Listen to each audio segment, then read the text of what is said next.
Sorry about, oh, here we go. I'm now live. Sorry, I was just waiting for the button to go off. How are you? Good to see you. This week I'm going to be talking about gratitude. This is one part of a nine-part series. I think for those of you who just joined then, you may have, I had a few tech issues, so I had to start this again. Apologies. Remember, the premise of this 9-part series is that, we've all been through a significantly hard time, whether it be personally or professionally in some way. I know you hear it ad nauseum, but this is my little way of helping. Let me talk to you about what we've covered so far. Whoops, sorry about that.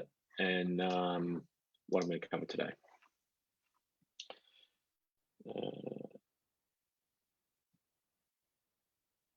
Okay, so that's what we're going to cover today. Let's go to what we've covered so far. Look at all the work we've done. Crazy cakes, mate. Crazy cakes. So I'm trying to answer this question of post-pandemic. So much has changed. Who are you now? How have your values shifted? How have you shifted? Who are you? Who were you anyway? And what role does all these things like values have, purpose have, authenticity have, responsibility have, presence have, significance have? And finally, what I'm going to cover today with my trusty pen is gratitude. Now, gratitude's super important in my life because I'm to be honest, and I've shared a fair bit, I'm a lack guy. My wife will tell you that. I actually am. You wouldn't think coach you do, but I am. I think a lot about what's missing. And I'll explain more about this in a minute, but what it can do if we don't have a gratitude practice is it can send us down into spirals. So if that's you, and if you've done that a bit over the last little period of time, this is perfect for you because it'll show you an antidote to that style of thinking that I'm always having to work on. All right, so it's a personal thing for me. What you need to know about gratitude is that it's become an industry in itself. It was originally an idea, and it's the concept basically of that you be grateful for what you have rather than be aware of what you lack. It's a really powerful thing because for all of us, there's so many things in our lives where we could go, well, I'm not achieving, I'm not doing, I'm not who I want to be in that area. But there's also equally so many areas of our lives where we are achieving, we are doing, and it helps us keep going when things are hard. And for me this year, things have been hard. Business changes, personal changes, life stage changes, kids, all that sort of stuff. So I think having this as a practice can really help when you're going through change, but at all stages in life. So let me explain to you why this is so important, and I'm going to come back to what you can do to build it into your life as a practice. This squiggly line down here, believe it or not, is a very, very accurate drawing of your brain. And as I continue the amazing accuracy of my scientific endeavor and drawings, I want you to kind of just think about the fact that in your brain, there's a very old part of your brain that keeps you alive. Okay, it's called, it's called your sympathetic nervous system. It's called your autonomic nervous system. The autonomic part of your brain, it's also called the reptilian brain. Now, this part of our brain is 2 million years old.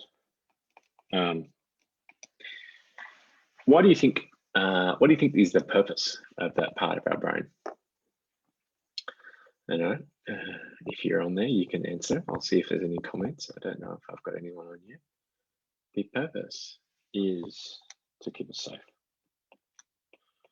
Is about survival.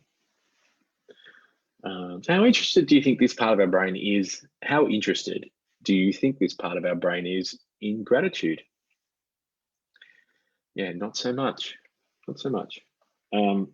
So we've got to recognize that the brain that we hear, that voice in our head that is about doubt, you being not enough, and that keeps us safe, is in part of all of us, and it's designed to keep us safe. So if we understand that about our brain, if we look up here, and that every one of us has goals to serve others, our family, our friends, our clients, our customers at work, but our communities, in those that are around us, we've got a desire to be a certain person, to be a certain way, to be significant, like we talked about last week, and to live our values in our life the way we want to. In service of those goals, what would happen if we put pressure on those things to achieve our goals? What happens usually in our brain? Yeah, we start thinking about all the reasons why we can't. All the reasons why we can't get out of our comfort zone. All the reasons why we can't do something new. And I'll be honest about this. Sometimes that stuff is like, treading water. It's like wading through mud. Whatever analogy for hard you want to use, that's what it's like. Now, here's the power of what I'm talking about today, which is there's one amazing antidote to that. The amazing antidote to that is gratitude. So I want you to try this for me. Think about something hard that you've got to do soon. Conversation you've got to have, a product you've got to build, a new idea you need to present to someone, something that's going to push you. And then I want you to think about why. What are you doubting about it? What is it about it? Where are you doubting yourself? What part of it can't you do? Okay, have you got that in your head? You got that idea? Yeah. So what I want you to do now is I want you to think of a specific time where you have done this before successfully. Okay. I want you to think about a specific time where you've been with a friend and you've just had a magic time, all right, with a great friend. I want you to think about a time you've been in love, all right, and you've had an amazing time with a person. I want you to think about a time when you have exercised like a genius and felt fit and amazing. And I want you to think about a time when you've been creative, when you've created something you never thought you'd be able to create before.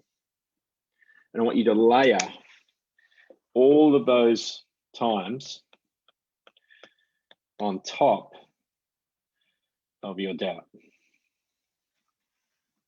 What happens? What happens? It's very hard to think like this when you're thinking like that. When you're thinking like that, it's so much easier. This feels so much easier, so much more achievable. And that's why so many people have not just taken gratitude as an idea, but they've built it into a practice. Now, a practice can look like part of your morning routine, but even more than that, you can train your brain to think this way. This is what I'm trying to do. It takes a bit of, as you know, brains, 2 million-year-old brains take a bit of wrangling. But you can do it. And so there's some processes. So there's some apps.